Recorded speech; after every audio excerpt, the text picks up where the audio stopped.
শুভ সন্ধ্যা সবাইকে। আজ 27 জানুয়ারি সোমবার। আজকের সন্ধ্যার বিশেষ বিশেষ খবর হলো সোনাই পৌরসভার কাজের প্রশংসা মন্ত্রী কৌশিকের। প্রথমবারের মতো পাথারকান্দির সমজেলায় বিরাট পরিসরে প্রজাতন্ত্র দিবস পালন। পাশ হলো ওয়াকফ বিল যৌথ সংসদীয় কমিটিতে, বিরোধীদের সংশোধনী খারিজ হতেই বিজেপিকে কটাক্ষ।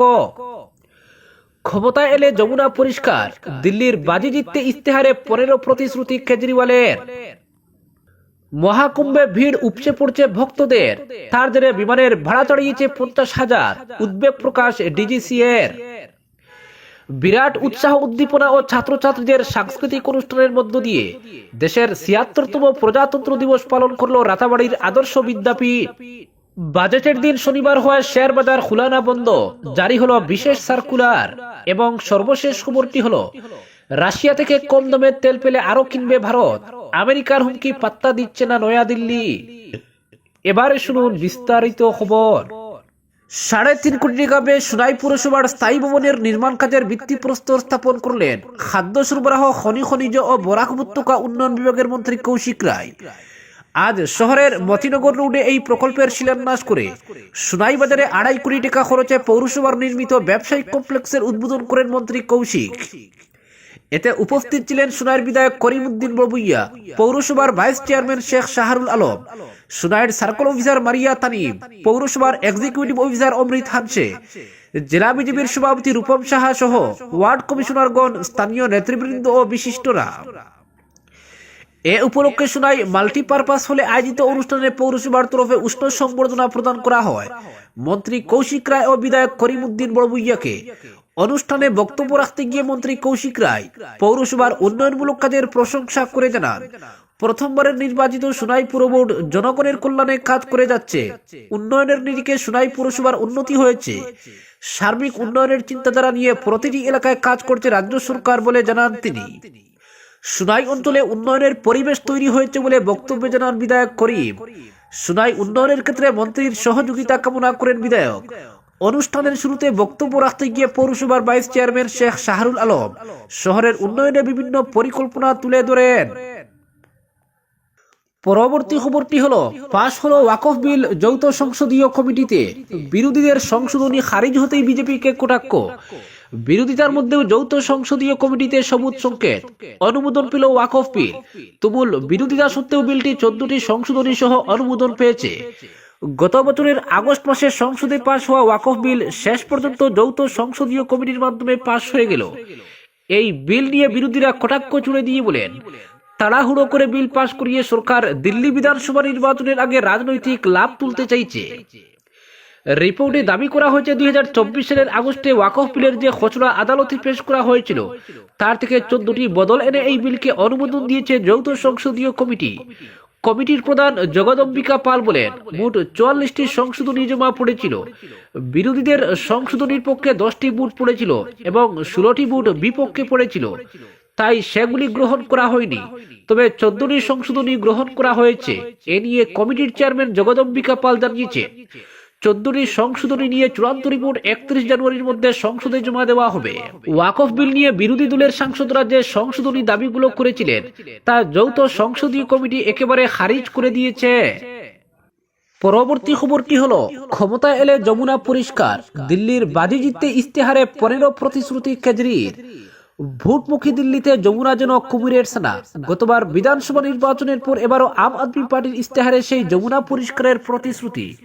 দিল্লির বাজি জিততে আজ ইস্তেহার প্রকাশ করা হয়েছে আম আদমি পার্টির তরফে। সেখানে আম আদমি পার্টি ক্ষমতা এলে দিল্লির জনগণের জন্য 15টি গ্যারান্টি দিয়েছেন অরবিন্দ কেজরিওয়াল। সেখানেই ঘুরে ফিরে এলো স্বচ্ছ যমুনার কথা। আপের প্রকাশিত ইস্তেহারের সবার প্রথমে রয়েছে বেকার সমস্যার সমাধানের কথা। তিনি জানান, ক্ষমতায় আসার পর দিল্লির বেকার যুবকরা যাতে যোগ্যতা অনুযায়ী চাকরি পান সেই ব্যবস্থা করবেন তিনি। 2 মহিলা সম্মান যোজনা, বাংলার মুখ্যমন্ত্রী মমতা বন্দ্যোপাধ্যায়ের অনুকরণে এই প্রকল্পের মাধ্যমে রাজ্যের মহিলারা প্রতি মাসে 2100 টাকা করে সরকারি অনুদান পাবেন। সঞ্জীবনী যোজনা, যার মাধ্যমে সরকারি এবং বেসরকারি হাসপাতালে 60 বছরের ঊর্ধ্বে সব নাগরিকরা বিনামূল্যে চিকিৎসা পাবেন। চতুর্থ ও পঞ্চম প্রতিশ্রুতিতে আপ জানিয়েছেন যারা বেশি টাকা জলের বিল পেয়েছেন সেই টাকা মকুব করা হবে এবং 24 ঘন্টা জলের পরিষেবা পাবেন দিল্লিবাসী। এছাড়া দিল্লিতে ইউরোপীয় মানের রাস্তা ও তার রক্ষণাবেক্ষণের প্রতিশ্রুতি দেওয়া হয়েছে। 7 নম্বরে ফের যমুনা পরিষ্কারের প্রতিশ্রুতি দিয়েছে আপ। এছাড়া ডক্টর আম্বেদকর স্কলারশিপ যোজনা, পড়ুয়াদের বিনামূল্যে বাস যাত্রা, মেট্রোয় 50% ছাড়, পূজারী ও গ্রন্থি যোজনা মাসে 18,000 টাকা অনুদান, ভাড়াটেদের বিনামূল্যে বিদ্যুৎ ও জল, পুরনো নিকাশি লাইন প্রতিস্থাপন, নতুন রেশন কার্ড পাওয়ার উইন্ডো, অটোওয়ালা ও রিক্সা চালকদের জন্য 10 লক্ষ টাকার জীবন বীমা এবং 5 লক্ষের দুর্ঘটনা বীমা, মেয়ের বিয়ের জন্য 1 লক্ষ টাকা ও সন্তানদের বিনামূল্যে কোচিং এবং RWA তে নিরাপত্তা রক্ষী মোতায়েন। তবে এই 15 দফা প্রতিশ্রুতিতে বিতর্কের কেন্দ্রবিন্দুতে চলে এসেছে যমুনা পরিষ্কার। গতবারের পর এবারও একই প্রতিশ্রুতি দিয়েছেন কেজরি। এই ইস্যুকে হাতিয়ার করে সরব হয়েছে বিজেপি। যদিও কেজরি নিজেও জানিয়েছেন 2020 সালের ইস্তেহারে আমরা 3টি গ্যারান্টি পূরণ করতে পারিনি। এবারের ইস্তেহারে সেগুলি রাখা হয়েছে, কারণ সেই সময় কোভিডের কারণে কাজ প্রভাবিত হয়েছিল এবং মিথ্যে মামলায় আমি জেলবন্দী হই। তবে এবার ক্ষমতায় এলে এইসব প্রতিশ্রুতি আমরা পূরণ করব। পরবর্তী খবরটি হলো মহাকুম্ভে ভিড় উপচে পড়ছে ভক্তদের, তার জেরে বিমানের ভাড়া ছাড়িয়েছে 50,000। উদ্বেগ প্রকাশ ডিজিসি এর। মহাকুম্ভ 2025 উপলক্ষে প্রয়াগরাজ ভ্রমণে উৎসুক যাত্রীরা জোর ধাক্কা খাচ্ছেন আকাশপথে ভ্রমণে। অন্য দেশ থেকে কিংবা অন্য রাজ্য থেকে আগত ভক্তরা বিমানে প্রয়াগরাজ আসতে চাইলে প্রথমে যেখানে ধাক্কা খাচ্ছেন তা হলো বিমানের টিকিট মূল্যে। বিমান ভাড়া মাত্রাতিরিক্ত হারে বৃদ্ধি পেয়েছে, যা দেখা যাচ্ছে 28 জানুয়ারি চেন্নাই থেকে প্রয়াগরাজে যাওয়া এবং 30 জানুয়ারি আবার ফিরে আসার টিকিটের দাম 53,000 টাকার উপরে। কলকাতা থেকে টিকিটের মূল্য 35,500 টাকা, মুম্বাই, হায়দ্রাবাদ এবং দিল্লি থেকে 47,500 টাকার উপরে এবং বেঙ্গালুরু থেকে ভাড়া 51,000 টাকার বেশি। বসন্ত পঞ্চমী 3 ফেব্রুয়ারি, মাঘী পূর্ণিমা 12 ফেব্রুয়ারি এবং মহাশিবরাত্রি 26 ফেব্রুয়ারির মতো বিশেষ স্থানের তারিখগুলিতে টিকিটের মূল্য আরো বেশি। সেই বাড়তি বাড়ার প্রবণতা নিয়ে উদ্বেগ প্রকাশ করে ভারতের বেসামরিক বিমান চলাচল নিয়ন্ত্রক সংস্থা ডিজিসিএ এয়ারলাইনগুলোকে টিকিটের দাম নিয়ন্ত্রণ করতে এবং বিমানের সংখ্যা বাড়ানোর নির্দেশ দিয়েছে। 23 জানুয়ারি ডিজিসিএ এয়ারলাইন্সের প্রতিনিধিদের সাথে বৈঠক করে পরিস্থিতি স্বাভাবিক করার উপর জোর দেয়। ইতিমধ্যে জানুয়ারি মাসে প্রয়াগরাজে অতিরিক্ত 81টি ফ্লাইট অনুমোদন করা হয়েছে, যার ফলে প্রয়াগরাজে বিমানের সংখ্যা বেড়ে দাঁড়ালো 132টি। মহাকুম্ভ 2025 দেশীয় এবং আন্তর্জাতিক পর্যটকদের মধ্যে ব্যাপক সাড়া ফেলেছে। ট্রাভেল এজেন্ট ফেডারেশন অফ ইন্ডিয়ার ভাইস প্রেসিডেন্ট অনিল কালসি জানান, শুধু ভারত নয়, প্রবাসী ভারতীয় এবং বিদেশিদের মধ্যে মহাকুম্ভের জন্য বিশেষ উন্মাদনা দেখা যাচ্ছে। ভিসা প্রসেসিং প্ল্যাটফর্ম এটলিস্ট জানিয়েছে যে মহাকুম্ভের প্রভাবে দেশের অভ্যন্তরে আধ্যাত্মিক ভ্রমণের পরিমাণ 21.4% বৃদ্ধি পেয়েছে, যার বেশিরভাগ আবেদন যুক্তরাজ্য এবং মার্কিন যুক্তরাষ্ট্র থেকে আসছে। 106 বছরে প্রথমবারের মতো প্রয়াগরাজ বিমানবন্দরে রাতে বিমান অবতরণ করছে এবং 93 বছরে প্রথম আন্তর্জাতিক ফ্লাইট ওঠানামা করছে প্রয়াগরাজ বিমানবন্দরে। বর্তমানে বিমানবন্দরে প্রতিদিন গড়ে 46টি বিমান ওঠানামা করছে এবং 15টি প্রয়াগরাজের সাথে যুক্ত। 13 জানুয়ারি মহাকুম্ভ শুরু হওয়ার পর থেকে এখন পর্যন্ত 10 কোটিরও বেশি ভক্ত গঙ্গা, যমুনা এবং সরস্বতী নদীর সঙ্গমে পবিত্র স্নান সেরেছেন। উত্তরপ্রদেশের মুখ্যমন্ত্রী যোগী আদিত্যনাথ মহাকুম্ভকে বিশ্বের বৃহত্তম আধ্যাত্মিক অনুষ্ঠান বলে উল্লেখ করেছেন এবং এটি সনাতন ধর্মের ঐক্যের প্রতীক হিসেবে বর্ণনা করেছেন। আর তা যে সত্যি প্রমাণিত তার প্রমাণ মিলেছে প্রয়াগরাজের এই বিরাট সংখ্যক বিমানের সংখ্যা থেকেই। পরবর্তী খবরটি হলো আগামী 1 ফেব্রুয়ারি শনিবার সংসদে বাজেট পেশ করবেন কেন্দ্রীয় অর্থমন্ত্রী নির্মলা সীতারমণ। ওই দিন খোলা থাকবে কি শেয়ার বাজার, নাকি শনিবার হয় কোনো লেনদেন করতে পারবেন না লগ্নিকারীরা? এই নিয়ে ইতিমধ্যেই দুটি পৃথক সার্কুলার জারি করেছে বোম্বে স্টক এক্সচেঞ্জ এবং ন্যাশনাল স্টক এক্সচেঞ্জ। দুই শেয়ার বাজারের জারি করা বিজ্ঞপ্তিতে বলা হয়েছে 1 ফেব্রুয়ারি বাজেটের দিন শনিবার হলেও খোলা থাকবে বিএসই এবং এনএসই। আর 5টা দিনের মতোই ওই দিন বাজার খুলবে সকাল 9টা 15 মিনিটে।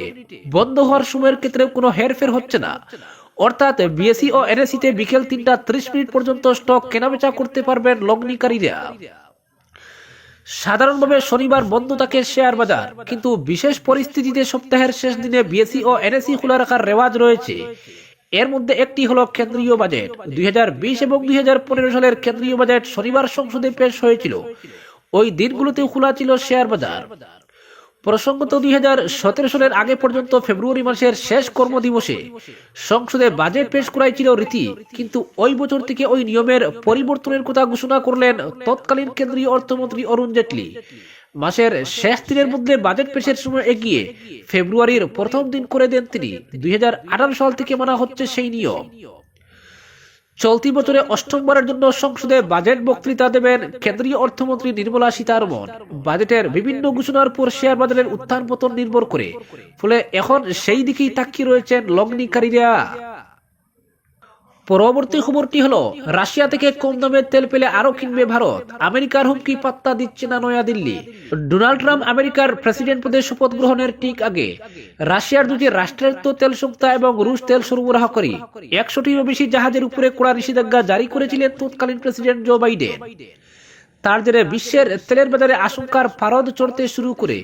এই ঘটনার প্রভাব এবং ট্রাম্পের সম্ভাব্য পদক্ষেপ ঘিরে যখন আলোচনা তুঙ্গে, ঠিক তখনই ভারত স্পষ্ট জানিয়ে দিল রুশ তেলের আমদানি বজায় রাখার ব্যাপারে তাদের দিক থেকে কোনো সমস্যা নেই, তবে সেক্ষেত্রে দেশের স্বার্থ রক্ষিত হতে হবে। বস্তুত বিশ্বের যে প্রান্তে সস্তায় তেল পাওয়ার সুযোগ রয়েছে সেখান থেকেই কিনবে ভারত। দেশের নির্বিঘ্নে তেল সরবরাহী দিল্লির মুখ্য উদ্দেশ্য। বাইডেনের ঘোষণার পরই বিশ্ববাজারে তেলের দর উঠতে থাকে। ব্যারেল প্রতি ব্র্যান্ড ক্রুড পার করে $82। তবে তারপরে গত 20 জানুয়ারি শপথের পরে প্রথম বক্তৃতাতেই ট্রাম্প স্পষ্ট করে দেন সাবেক জ্বালানির উপরেই ভরসা রাখবেন তিনি। তেলের উৎপাদন বাড়াবেন দেশের মাটিতে। সেই ঘোষণার প্রভাবে ফের তেলের দাম মাথা নামাতে শুরু করে ফেরে $76 কোটায়। তেলমন্ত্রী হরদীপ সিং পুরীর স্পষ্ট বক্তব্য, তেল উৎপাদনকারী দেশগুলি যতই উৎপাদন কমাক না কেন, বাজারে জ্বালানির অভাব নেই, ফলে আমদানির উৎস খুঁজে পেতেও ভারতের পক্ষে সমস্যা হবে না। 2022 সালের ফেব্রুয়ারি পর্যন্ত ভারত তার আমদানি চাহিদার মাত্র 0.2% রাশিয়া থেকে কিনত। ইউক্রেনের সঙ্গে যুদ্ধ শুরু হতেই রুশ জ্বালানির উপরে বিদেশে চাপায় পশ্চিমের দেশগুলি। তখন থেকেই রুশ তেলের দামে ছাড়ের সুযোগ নিয়ে ভারতীয় তেল সংস্থাগুলি তার আমদানি বাড়াতে থাকে। এখন তেল আমদানির প্রায় 30% আসে রাশিয়া থেকে। সে কথা মনে করিয়ে দিয়ে পুরি বলেন, আমরা যদি ছাড়ে পাই তাহলে অবশ্যই কিনবো, অন্য কোনো সেই সুবিধা পেলে সেখান থেকেই কিনবো। নির্দিষ্ট কারো কাছ থেকে নির্দিষ্ট পরিমাণ তেল কেনার কোনো বাধ্যবাধকতা আমাদের নেই। আমাদের বাধ্যবাধকতা শুধু সস্তা তেলে। আজকের বিশেষ সংবাদ এখানেই সমাপ্ত।